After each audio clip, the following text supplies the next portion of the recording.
était arrivé hier dans la Torah, donc la Mezzaïn, passage Vav. On avait parlé du lien de Vaikach HaMachelet, que le couteau de la Shrita, il s'appelle Machelet. C'est-à-dire c'est ce qui va nourrir le Ham Israël. C'est-à-dire que ce couteau de Shrita, c'est lui qui va donner la nourriture au Ham Israël. Pourquoi? Parce que le shochet qui est agoun, il est malbish et un nefesh shebacha iba medaber. Parce que maintenant, quand un shochet il est valable, alors il va habiller l'âme qui était animale, il va l'habiller dans le parlant. Hainu bedibour abracha shu mevarer. C'est-à-dire quand il va faire la bénédiction sur la shrita, ça va faire rentrer l'âme qui se trouve dans l'animal, elle va passer dans la parole. Hainu bedibour abracha shu mevarer ve'adibour prinat shrina. Maintenant la parole c'est la shrina. Comment c'est écrit la Malchut Pe, c'est-à-dire le pouvoir qui se trouve dans la bouche, que la sphira de Malchut, c'est la bouche. Et ça, c'est la sphira de Malchut, c'est la Shrina. Mais c'est Perouche, Cheverev Lachem Mal'adam. C'est écrit dans Ishaïa qu'une épée d'Hachem, elle est remplie de sang. Qui a Shrina Nikret Cheverev Lachem. Parce que la Shrina, elle s'appelle l'épée d'Hachem.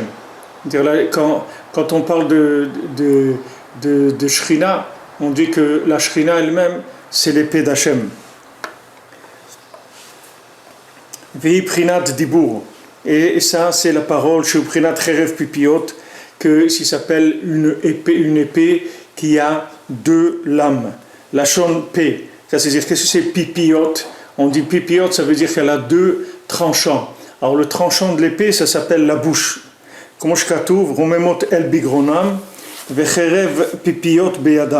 Comme c'est écrit, des louanges d'Hachem dans leur gorge, et ils ont des épées à deux tranchants dans leurs mains. Alors maintenant, quand les mancés, quand maintenant le shochet, il va libérer l'âme qui se trouve dans l'animal pour qu'elle monte vers la parole, ce travail-là, c'est le travail de l'épée, c'est-à-dire l'épée elle va être pleine de sang, parce que ça va être une épée qui va être en vue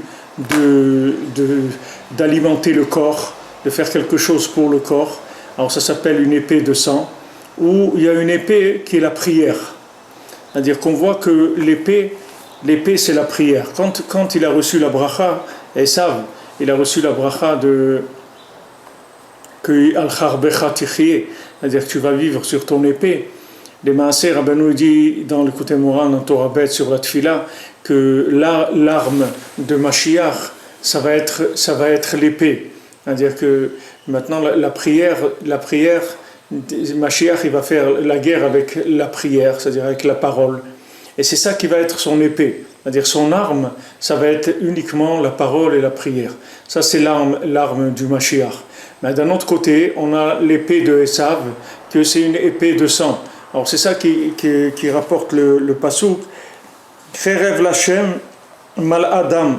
C'est-à-dire qu'il y a des gens qui ont levé une épée pour Hachem, mais elle est pleine de sang. Ça veut dire que maintenant, du moment où le shochet, il ne fait pas la shrita comme il le faut, c'est-à-dire avec la kavana qu'il faut, alors ça s'appelle que l'épée elle est pleine de sang. Pourquoi? Parce qu'il n'est pas arrivé à libérer l'âme animale qui était dans le sang de l'animal pour qu'elle s'élève vers la parole.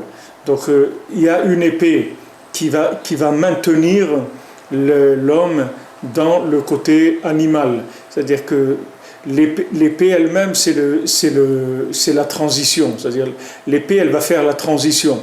Quand avec l'épée on va trancher la gorge de l'animal, c'est pour faire une transition entre l'âme qui se trouve dans le sang de l'animal et l'être humain. Mais cette transition-là, elle peut être une transition qui est faite pour la consommation et pas pour l'élévation de l'âme. Alors à ce moment-là, ça devient une épée qui est destructrice. C'est-à-dire que la force de l'épée, elle est dans les deux sens. Quand maintenant il a reçu la bracha Esav de Yitzhak, que voilà, que tu vas vivre avec ton épée, ça veut dire que maintenant, avec ton épée, tu vas pouvoir récupérer les âmes qui ne seront pas libérées par la parole de Yaakov. C'est-à-dire la parole de Yaakov aussi c'est une épée. Yaakov il a une parole, cette parole c'est une épée, c'est l'épée de Yaakov, c'est comme on dit une parole tranchante, c'est-à-dire une parole qui va libérer l'individu, comme des fois quelqu'un il a un problème, un blocage, quelque chose, on lui dit va lui parler. Et bien quand une parole elle vient au bon moment, où la parole elle arrive, la bonne parole au bon moment, cette parole-là, c'est exactement comme si quelqu'un il avait un abcès et il a ouvert, il a libéré, il a vidé l'abcès. C'est-à-dire, quand la parole elle vient au bon moment, c'est la bonne parole, cette parole-là, elle va permettre à la personne de passer à un autre niveau. C'est-à-dire, il suffit d'entendre une bonne parole à un moment dans sa vie, et cette parole-là, elle peut nous suffire pour changer notre vie. Une parole, elle peut suffire pour changer notre vie. Il n'y a pas besoin que d'avoir des milliards de paroles. Une seule parole, ça suffit pour changer notre vie. Il faut que cette parole, elle vienne au bon moment, c'est tout. Que ce soit la bonne parole au bon moment. Et à ce moment-là, elle fait une délivrance dans l'individu. Comme si la personne, elle était enfermée dans un sac ou quelque chose, et quelqu'un vient avec une épée, il coupe, et il fait sortir la personne, elle sort. Mais c'est exactement la même chose qu'il nous arrive à chacun. C'est-à-dire tout ce qu'on traverse dans notre vie, c'est qu'on est dans des vêtements, dans des sacs du corps qui nous enferment dans une situation et on ne sait pas comment sortir. Maintenant, s'il y a la parole qui vient et que c'est une bonne parole, que ce soit une parole du tzaddik ou que ce soit une parole de Hitbodedut, une parole de Tfila, de Teilim, ou de l'imoud de Torah ou de l'écouter Tfilot, chacun là où il sent que c'est là où il va prendre de l'énergie. Alors la bonne parole, elle arrive au bon moment, et à ce moment-là, il y a une libération, la personne, elle se libère. Elle sort, ça y est, elle est plus en galoute.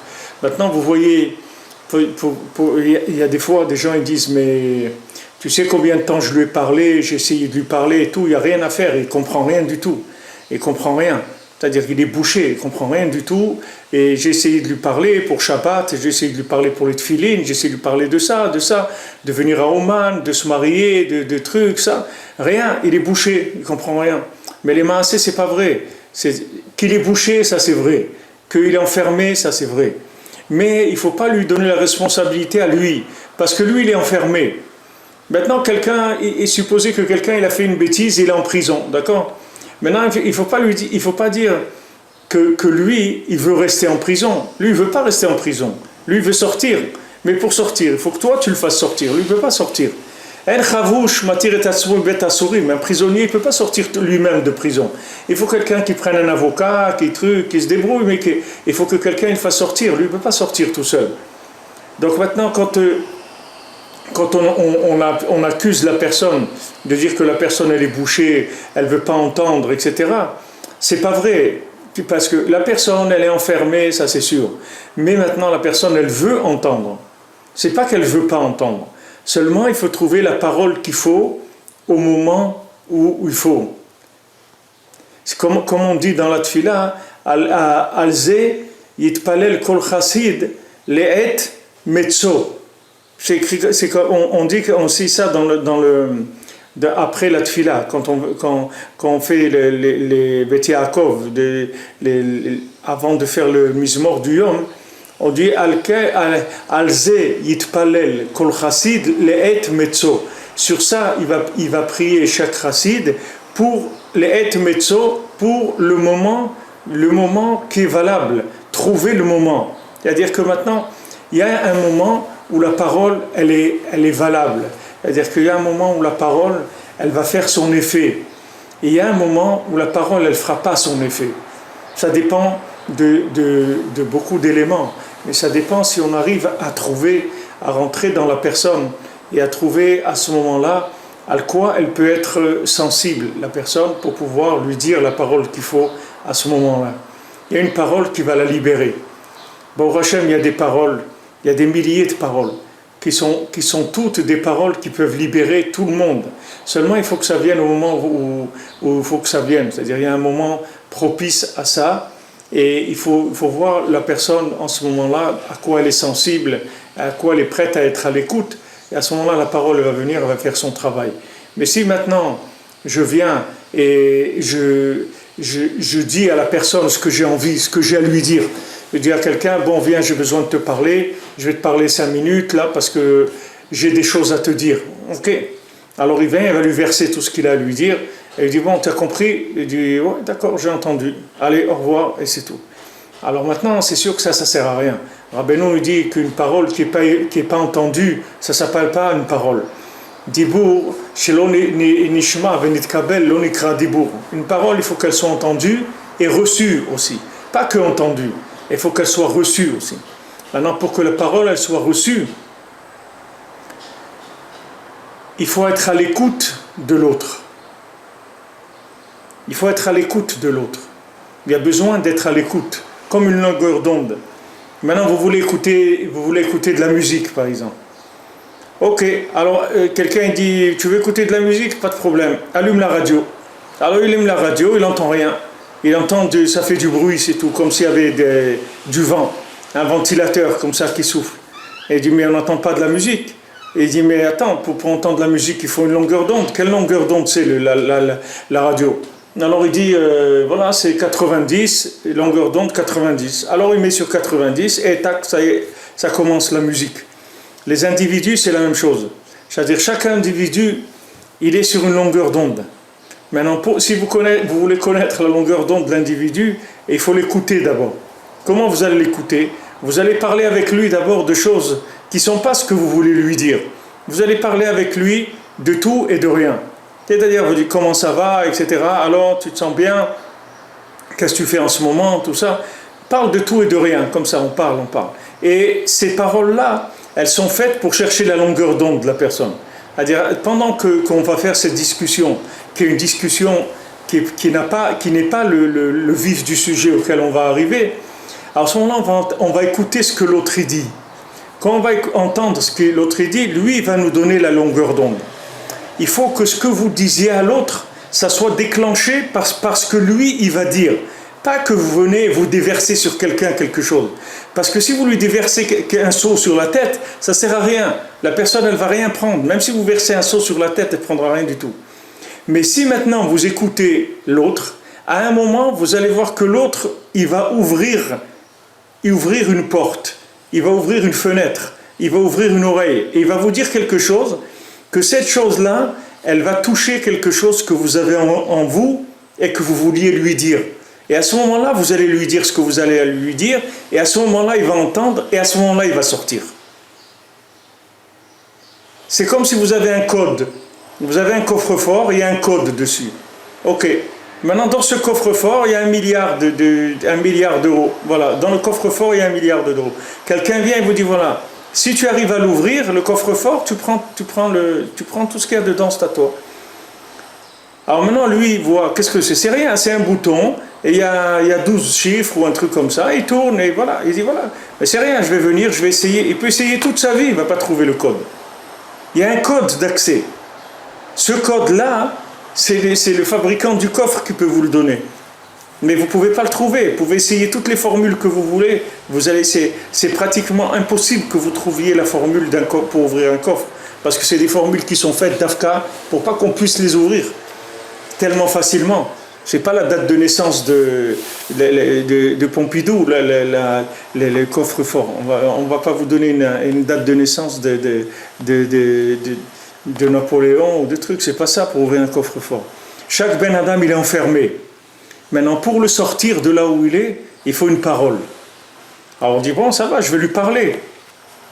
Mais il faut apprendre à parler.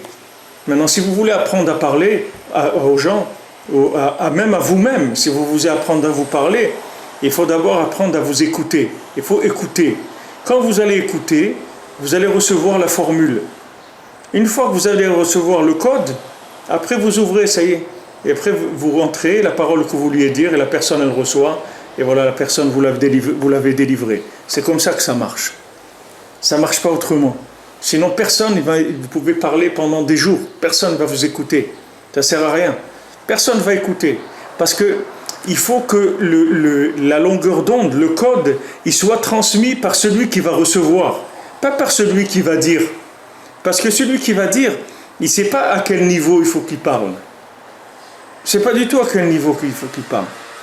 Voilà, on vous dit venez parler dans une communauté, ok, faire un discours dans une communauté. Vous allez venir, vous allez parler. Maintenant, à quel niveau vous allez parler à ces gens-là? Quel niveau de Torah vous allez parler? Vous allez parler de Chumash, vous allez parler de la Kabbalah, vous allez parler de la Chassidout, vous allez raconter une histoire, vous allez faire des blagues, de quoi vous allez parler? De comment vous allez communiquer avec ces gens-là? Alors pour arriver à communiquer avec eux, il faut que vous commencez d'abord par les écouter. Pour les écouter, c'est-à-dire que leur âme, elle va s'exprimer. Il faut que vous regardez les gens, leur visage, leur attitude, qu'est-ce qui sort d'eux, etc. Et ça va vous donner la longueur d'onde où ils se trouvent. Mais tout ce que je vous dis là, c'est pas quelque chose qui se fait avec la tête. Parce que avec la tête, jamais vous pourrez faire ça. C'est trop compliqué. C'est trop compliqué. Si vous avez devant vous 150 personnes, jamais vous pourrez trouver la formule, le dénominateur commun de 150 personnes avec votre cerveau. Jamais vous pourrez trouver ça. Comment vous allez le trouver? Parce que si vous venez avec de la ahava, c'est-à-dire si vous venez avec de l'amour pour les gens, si vous venez pour leur donner, parce que vous les aimez, alors ils vont vous donner, chacun il va vous donner son code. Son âme, elle va vous donner son code d'accès. Même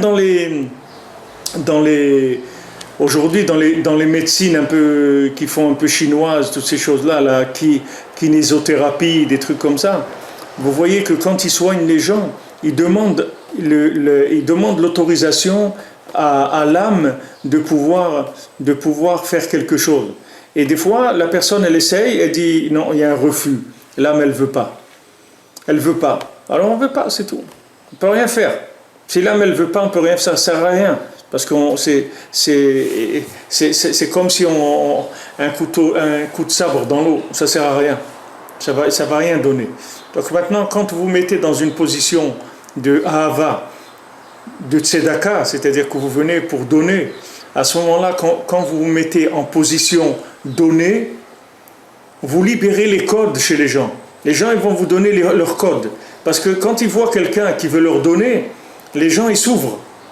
Quand ils voient quelqu'un qui veut leur prendre quelque chose, si vous voulez maintenant faire un discours, et après vous faites un appel de fond, vous dites, voilà, vous avez aimé le discours? Bon, alors sachez maintenant que c'est bien beau les discours, mais moi j'ai une yeshiva, vous comprenez? J'ai un loyer, ça coûte 10 000 € par mois, j'ai des élèves, ça coûte tant. Alors c'est bien beau, voilà, moi je vous ai fait un discours, mais maintenant il faut passer à la caisse les amis. C'est pas comme... Mais si vous faites ça, ça ne sert à rien de parler. C'est-à-dire vous pouvez ouvrir un falafel ou une pizzeria, c'est la même chose. C'est pas la peine de parler de la Torah. Il vaut mieux que vous ouvrez un restaurant, les gens ils rentrent, ils mangent, ils payent, et puis voilà, vous avez de l'argent. Mais si vous faites maintenant un discours, vous demandez de l'argent à des gens, ça ne sert à rien. La Torah que vous dites, elle ne peut pas les intéresser du tout. Parce que la dernière chose à faire, si on veut transmettre la Torah à des gens, c'est de prendre d'eux quelque chose. Si vous avez l'intention de prendre d'eux quelque chose, leur âme, elle se ferme tout de suite. Tout de suite. Et ça, vous ne pouvez pas tricher avec ça, parce que ni vous êtes conscient, ni eux, ils sont conscients. Personne ne fait ça de façon consciente. C'est tout un discours d'âme, c'est pas un discours de cerveau. Donc c'est pas quelque chose que vous pouvez manipuler, vous pouvez rien faire du tout. Si vous n'êtes pas sincère quand vous venez parler aux gens, que vous les aimez vraiment, et vous voulez les libérer de la prison dans laquelle ils sont, ils ne vous donnent pas leur code d'accès. Maintenant, si vous venez avec de l'amour, ils vont vous donner leur code d'accès. Et quand vous avez le code d'accès, vous dites un mot, il rentre dans la personne, il ouvre le cœur, et la personne, comme un petit oiseau, vous lui avez ouvert la cage, allez, ouvrez la cage aux oiseaux.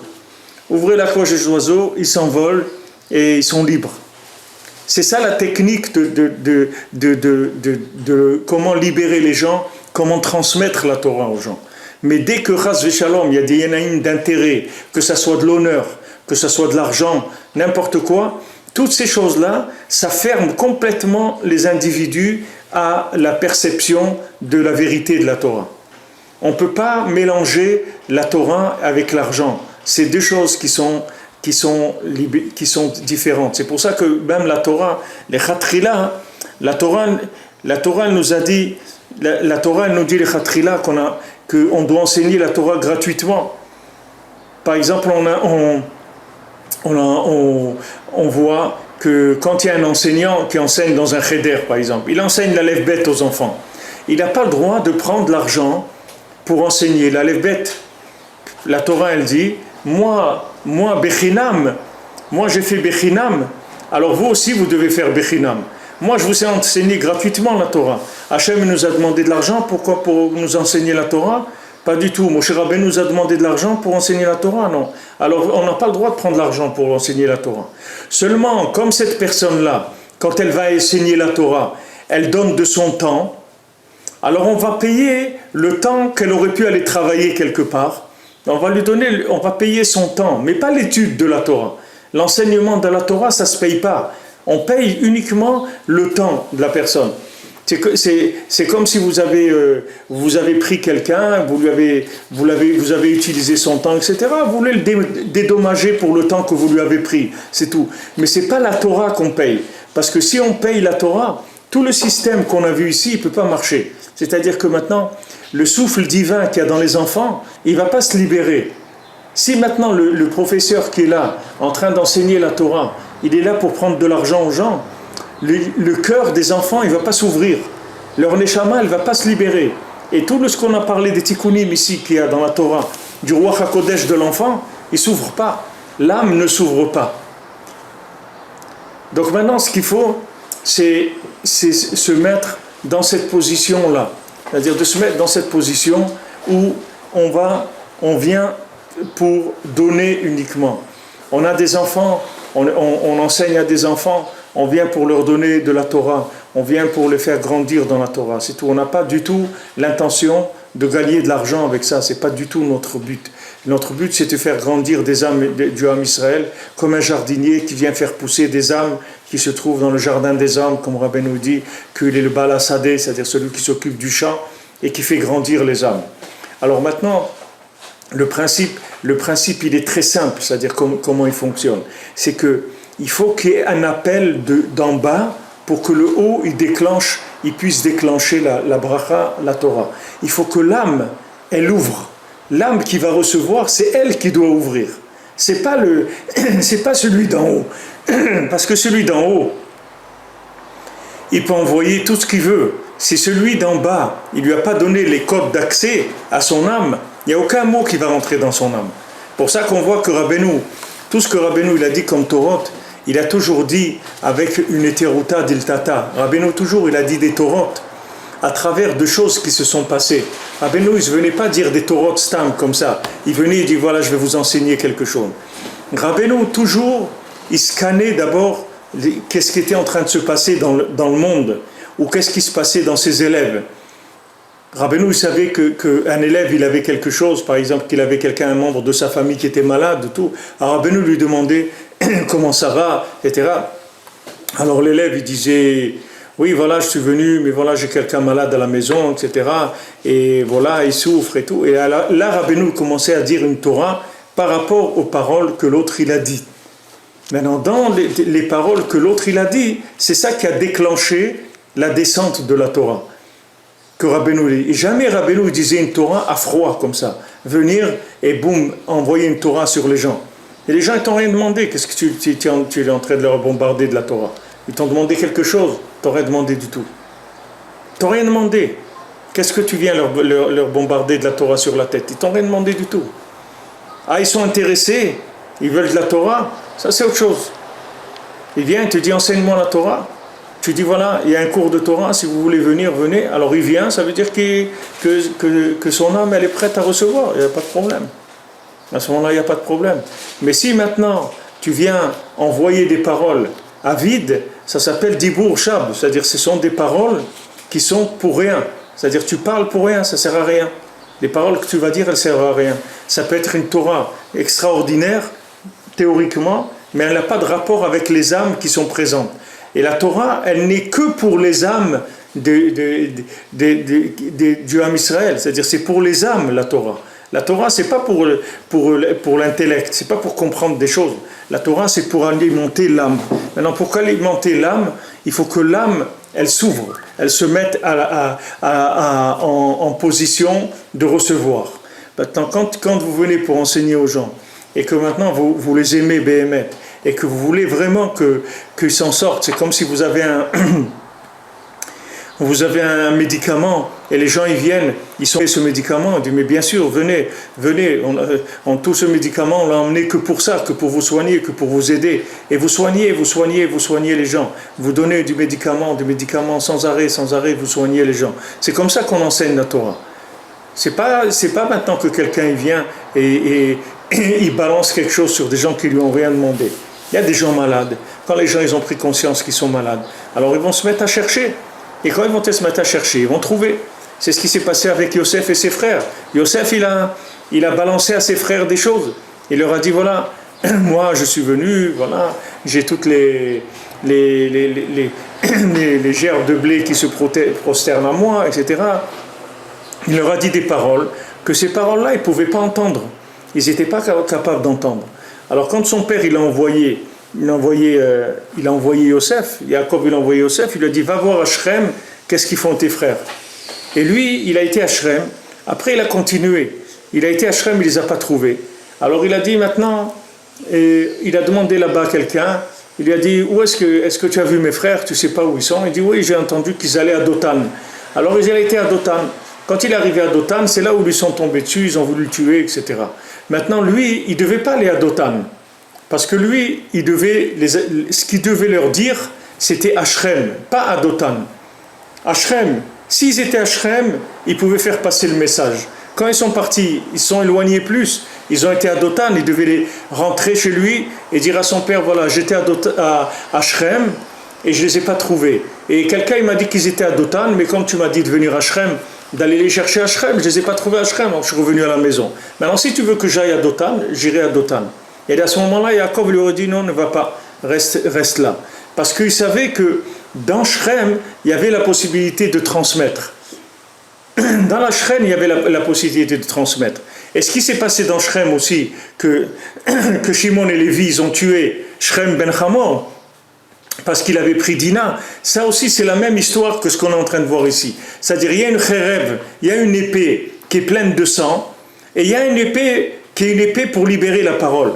L'épée pour libérer la parole, c'était Yosef, que Yosef il savait parler les 70 langues, et Yosef il était capable de parler avec n'importe qui et de le connecter avec Hachem. Maintenant Shimon et Lévi, c'était des gens qui utilisaient l'épée. C'est pour ça qu'Yaakov il leur a dit, cette épée-là, vous l'avez prise, c'est votre oncle chez Esav, ça c'est pas de chez moi. Moi j'utilise pas l'épée. Ce comportement-là, il vient pas de chez moi. Ce comportement, il vient de Esav. C'est-à-dire que eux, la technique qu'ils voulaient employer pour faire avancer les choses, c'était avec une épée, mais qui était une épée du pouvoir humain, une épée de consommation, une épée qui était par rapport aux choses de ce monde. C'est-à-dire la vengeance, tout ça, ce sont des choses de ce monde. Ce n'est pas des choses qui ont à voir avec Hachem. La vengeance, c'est quand tu crois que l'autre, il t'a fait quelque chose. Mais quand tu sais que c'est Hachem qui t'a envoyé cette personne-là, et au contraire, tu as pitié de lui. Tu dis, le pauvre, regarde qu'est-ce qu'il est en train de faire. On l'a envoyé pour me faire du mal, le pauvre. Et on a choisi cette personne-là pour me faire du mal. C'est dommage pour elle. Comme Rabbeinu, il a dit, quand il y avait celui qui a fait la machloquette sur Rabbeinu, qui a fait toutes les controverses sur Rabbi Nachman. Alors Rabbi Nachman, il a dit, j'ai de la peine pour lui qu'il a été choisi pour cette tâche-là. Ça me fait de la peine pour lui, parce que c'était un grand tzaddik et tout. Et Mina Shamaim, il a été choisi pour venir faire toute la controverse sur Rabbeinu. Mais Rabbeinu n'avait pas un yann avec lui, personnellement, parce que si tu en veux à la personne personnellement, ça veut dire que tu n'as rien compris. Tu crois que les individus ils sont indépendants, ils font ce qu'ils veulent dans le monde, et ils peuvent faire du mal à l'un ou faire du mal à l'autre. Les gens, ils ne peuvent rien faire dans ce monde. Les gens, ils sont tous envoyés par des énergies qui viennent d'au-dessus de eux. Chaque nation, elle a un prince au-dessus de sa tête, un ange en haut dans le ciel qui la dirige. Quand Hachem il voulait faire gagner la guerre au Ham Israël, quand on est rentré en Eretz Israël, il disait à Moshe, vous pouvez y aller, j'ai déjà liquidé le prince en haut dans le ciel. Quand le prince de la nation, il a été liquidé, automatiquement la nation, elle tombe entre les mains du Ham Israël dans la réalité, c'est-à-dire sur le terrain. Donc ça c'est le principe de transmission de la Torah. C'est-à-dire, il faut savoir que la Torah, c'est quelque chose qui sont des méthodes de connexion avec l'infini. La Torah, ce n'est pas un enseignement intellectuel. Donc quand vous voulez transmettre de la Torah à quelqu'un, il faut d'abord que vous ayez l'autorisation de sa neshama de le libérer. Si maintenant sa neshama ne vous donne pas l'autorisation, vous ne pourrez rien faire du tout. Maintenant, pour obtenir cette autorisation-là, il faut aimer les gens et vouloir les faire sortir de là où ils sont. Vouloir vraiment aimer Hachem, aimer le Ham Israël, aimer le tzaddik, et savoir que le tzaddik, c'est le médicament de la génération. Quand Rabbeinu il a dit, j'ai pitié pour deux sortes de gens, j'ai pitié des gens qui ne me connaissent pas, et j'ai pitié des gens qui me connaissent et qui ne font pas ce que je dis. Et Avraham Ben Nachman il dit, le deuxième c'est pire que le premier. Celui qui fait pas ce que Rabbeinu il dit de faire, qui connaît le Rebbe, qui fait pas ce que le Rebbe dit de faire, c'est pire que celui qui ne le connaît pas. Parce que celui qui ne le connaît pas, il ne connaît pas pour l'instant. Mais celui qui connaît le Rebbe, il ne fait pas ce que le Rebbe lui dit de faire, alors là c'est vraiment dommage pour lui, parce que il va arriver un moment, il va vraiment se mordre les doigts dans sa vie, ou après sa vie, ou de l'autre côté, il va vraiment se mordre les doigts de ne pas avoir écouté le tzaddik, c'est-à-dire de ne pas avoir pris les médicaments que le tzaddik il a amenés dans le monde. Donc ça c'est le principe que Rabbeinu rapporte ici, que la parole c'est la shrina, que la shrina elle s'appelle Cherev l'Hachem, elle s'appelle une épée pour Hachem, c'est-à-dire elle va déchirer l'enveloppe du corps dans lequel l'âme est enfermée et elle va libérer l'âme de sa prison. Pour ça il faut que l'âme elle veuille sortir, et pour lui déclencher ce vouloir il faut pachout avoir de l'amour pour l'âme des gens. C'est-à-dire, il faut aimer l'âme des gens. Parce que s'il n'y a pas ça, il n'y a rien qui va se placer, il n'y a rien qui va se déclencher. Parce que tous les gens, Béhémet sur terre, ils cherchent uniquement ça.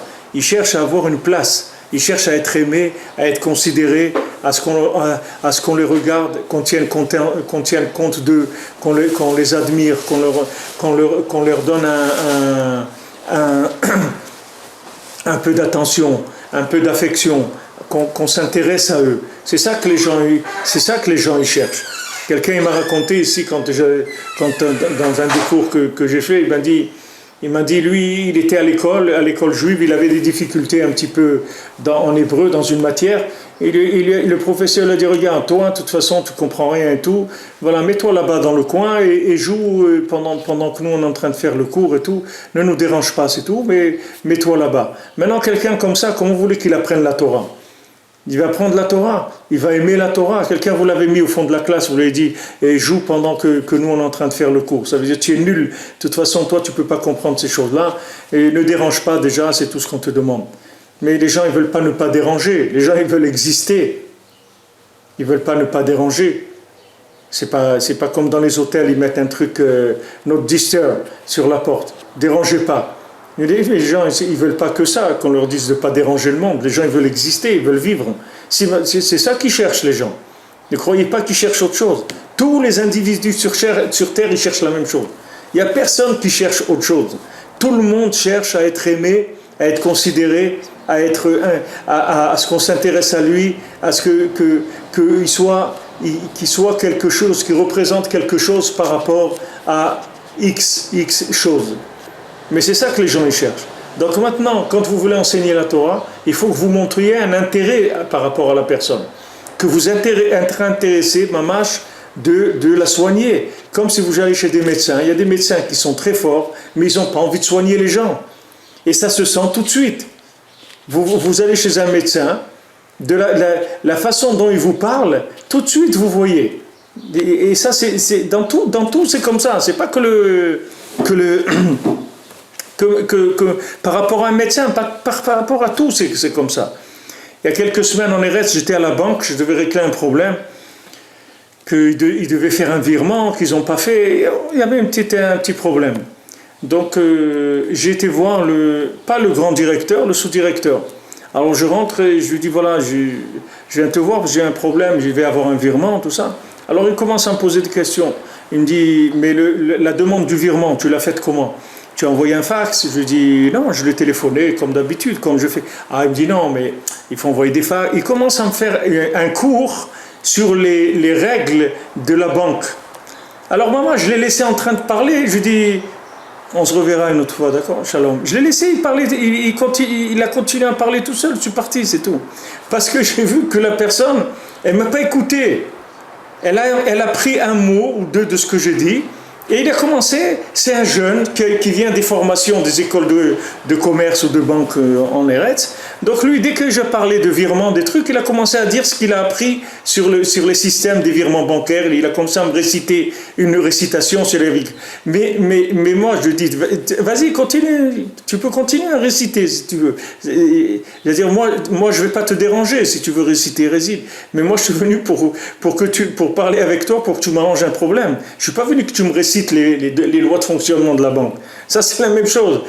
Quelqu'un, il vient pour faire un cours de Torah, il veut réciter les lois de la Torah. Il dit, bon, voilà, messieurs, dames, sachez. C'est-à-dire que maintenant, c'est comme ça, et comme ça, et comme ça, et comme ça, et comme ça. Mais maintenant, les gens, ils disent, mais tu as besoin de quoi faire? Tu as besoin de dire ce que tu sais à des gens? Bon, dis-le chez toi à la maison, dis-le à ta femme, dis-le à tes enfants, dis-le au mur, dis-le à qui tu veux. Mais qu'est-ce que tu viens tu viens faire ici? Tu viens faire quoi? Si maintenant tu n'es pas intéressé par nous-mêmes, parce que ce que nous on cherche, parce que nous on souffre dans ce monde, si Moshe Rabbeinu ne s'était pas intéressé à nous personnellement, mais jamais on l'aurait écouté. Jamais on l'aurait écouté. On l'a écouté parce qu'il s'est intéressé à nous personnellement. Il est venu, il a dit voilà, moi je suis un berger. Pourquoi Rabbeinu il dit que tous les tzadikim, Hachem il prenait des bergers? Pourquoi tous les avot c'était des bergers et des bergères? Et Yaakov et Léa et Rachel, elle était roi, et Moshe Rabbeinu, David Ameller, c'était des bergers. Parce que le berger, c'est quelqu'un qui s'occupe du troupeau. C'est quelqu'un qui doègue, qui fait attention à chacune des brebis. Qu'est-ce qu'elle a besoin? Elle a besoin de manger, elle a besoin de boire, elle a besoin de la protéger d'un loup, etc. C'est ça son travail. Et quand David Ameller, Hachem, il l'a choisi comme roi, le Midrash, il dit que pour lui, c'était comme les brebis, c'est la même chose. Ça n'a rien changé pour lui. Comment ça n'a rien changé? Tu poses une question, mais attends, maintenant tu t'occupes des brebis, maintenant tu t'occupes du Ham Israël. Mais c'est pareil, c'est-à-dire le rapport qu'il avait avec le Ham Israël, c'était le même qu'avec les brebis. C'est-à-dire que c'est des gens qui peuvent se perdre, qui peuvent s'abîmer, qui peuvent se faire dévorer par leur corps et par les forces négatives qui attaquent leur corps. Donc maintenant, il faut les aider à dominer leur corps. C'est ça l'intérêt que le tzaddik il a avec le Ham Israël. Donc maintenant, quand quelqu'un il vient parler comme ça, c'est sûr que tout le monde va l'écouter. Il n'y a aucune she'ela que tout le monde va l'écouter. C'est tout à fait normal que les gens l'écoutent, parce qu'il propose une solution de délivrance qui est personnalisée pour chacun. C'est-à-dire c'est personnalisé par rapport à chaque individu et les problèmes qu'il est en train de vivre. Et quand il entend les paroles du tzaddik, et il voit que le tzaddik il s'adresse à lui personnellement et précisément, alors la personne elle dit voilà, ça y est, j'ai trouvé un docteur, enfin, qui va s'occuper de moi, qui est d'accord de prendre mon cas au sérieux. Et il va s'occuper de moi et je vois qu'il a des médicaments, et je vois qu'il est capable de le faire. Donc voilà, j'y vais. C'est ça que Rabbeinu dit ici. Zeperush cherev lachem mal adam. Alors maintenant il y a une épée qui est pleine de sang, qui est Ashrina l'ikret cherev lachem. Parce que maintenant la Shrina, elle s'appelle une épée pour Hachem. Pourquoi une épée pour Hachem, comme on a dit? Parce qu'elle va libérer l'âme. Veillez prinat dibour. Et ça c'est la parole. Shou prinat cherev pipiot. Ça c'est la parole qui a comme une épée à deux tranchants. La chambre P, comme on a vu Romemot el Bigronim, vecherev piot be'adam. C'est-à-dire qu'il va y avoir des Romemot el, c'est-à-dire des paroles de louange pour Hachem, dans la gorge, et une épée à deux tranchants. Quand l'âme elle rentre dans l'épée d'Hachem, c'est-à-dire qu'elle rentre dans la parole, c'est-à-dire que c'est des eaux féminines, Azai Ashrina, c'est-à-dire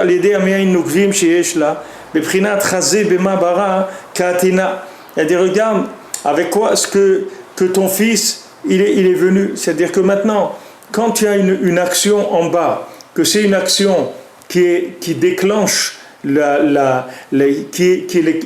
action qui est la volonté d'Hachem, ça déclenche un yichud avec HaKadosh Baruch Hu.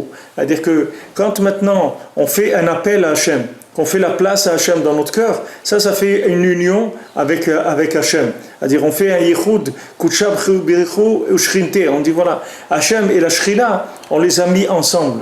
Alors il dit que ici, quand maintenant, quand l'âme, elle rentre dans la parole, ça crée un lien entre la Shrina et Akadosh Baruch Hu. Parce que maintenant, dans la parole, il y a une expression de l'âme. Il y a une expression que de l'âme. Le corps, il ne s'exprime pas dans la parole. C'est que l'âme qui s'exprime dans la parole. Il y a des paroles de corps, mais ça ne sont pas des paroles. Les paroles qui sont des paroles, comme on dit, qui parlent avec du cœur, une parole véritable, une parole d'amour, une parole de émet. Ça, ce n'est pas des paroles du cerveau, c'est des paroles qui viennent du cœur. Et de là-dedans, il y a l'âme qui se trouve à l'intérieur. Donc quand cette parole, elle exprime l'âme, il y a un yichud qui se fait entre Hachem et la Shrina. Parce que maintenant la Shrina, c'est la partie d'Hachem que j'ai en moi, c'est-à-dire l'âme divine que j'ai en moi. Et il y a Akadosh Baruch Hu qui est l'ensemble de toutes les âmes divines qu'il y a dans le monde, qui représentent la vie qu'il y a dans le monde. Alors il y a une partie d'Hachem en haut, et il y a une partie d'Hachem en bas. La partie d'Hachem en bas, c'est la Neshama de chacun, et la partie d'Hachem qui est en haut, c'est Hachem. Alors maintenant, quand la partie d'en bas, elle s'exprime à travers la parole, ça déclenche la venue de la partie d'en haut.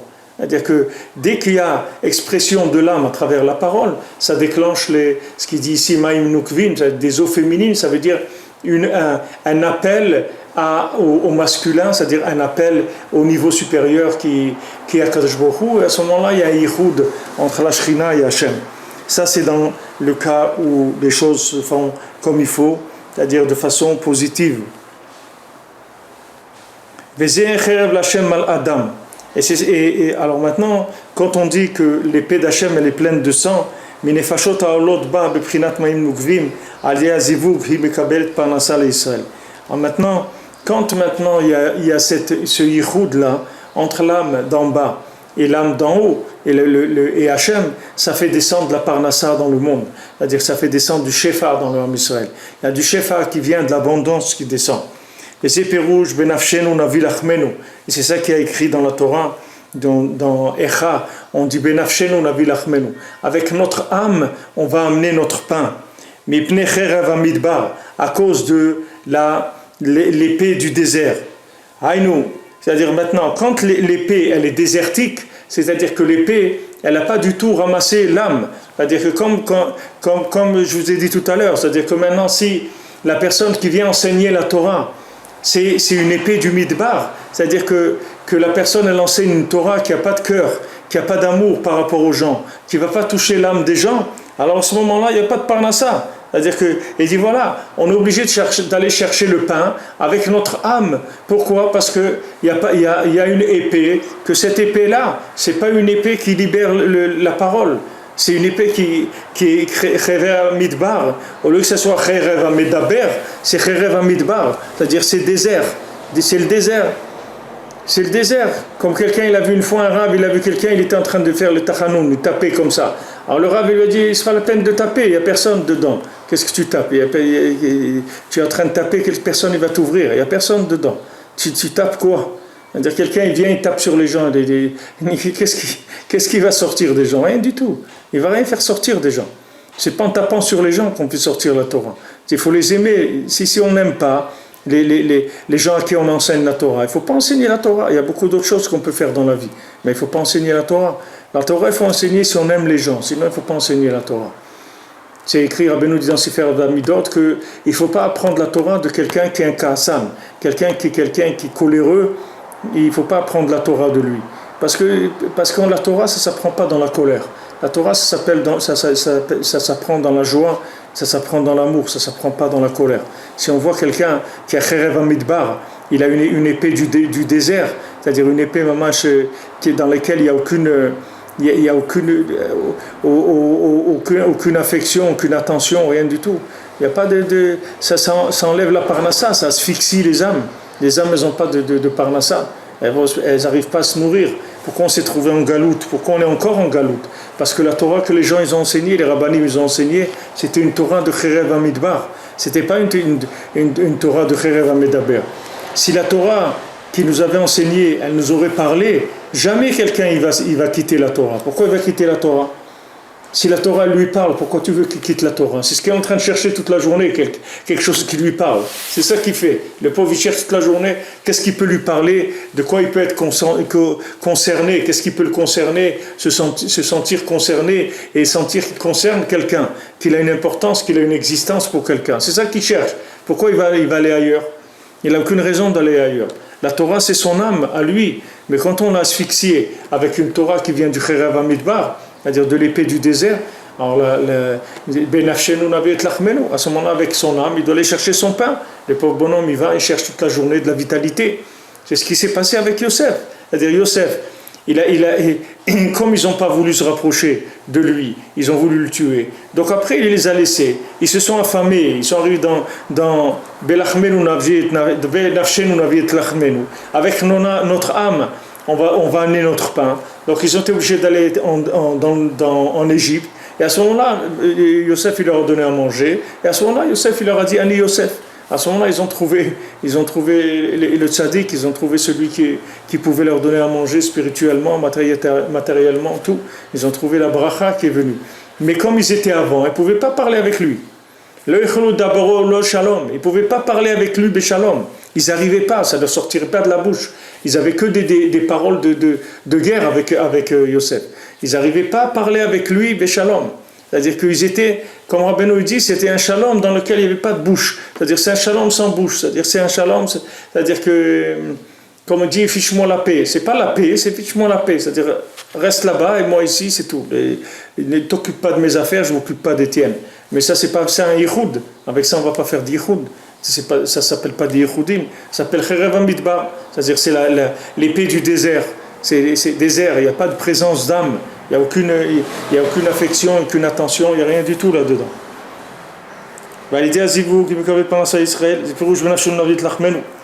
Alors Rabbeinu dit quand le shochet il n'est pas valable, il ne fait pas monter l'âme. Alors quand il prend le couteau pour couper pour trancher la gorge de l'animal, ou on met il se tient en marche comme un assassin. Comme un assassin. Et maintenant son couteau ça devient le couteau du désert. C'est-à-dire que maintenant au lieu que ce soit le Cherev Hamedaber, alors c'est Cherev Hamidbar. C'est-à-dire que c'est une épée qui au contraire elle va déserter le monde. Au lieu maintenant que le monde il va se peupler de gens, il va être déserté par cette épée-là.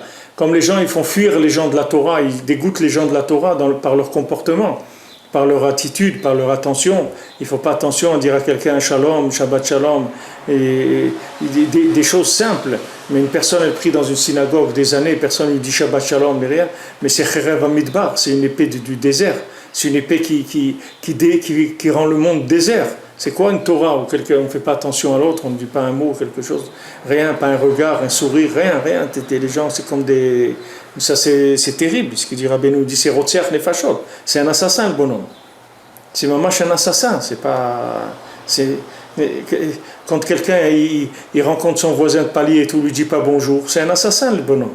C'est-à-dire que la personne... Quand une personne elle rencontre une autre, un sourire, un bonjour, un acquiescement, même si on ne le dit pas avec la bouche, ça y est, l'autre il m'a renvoyé que j'existe. Maintenant si l'autre ni te regarde, il te dit bonjour, ni rien du tout, mais ça veut dire qu'il t'a effacé de la carte, c'est tout. Il t'a effacé de la carte.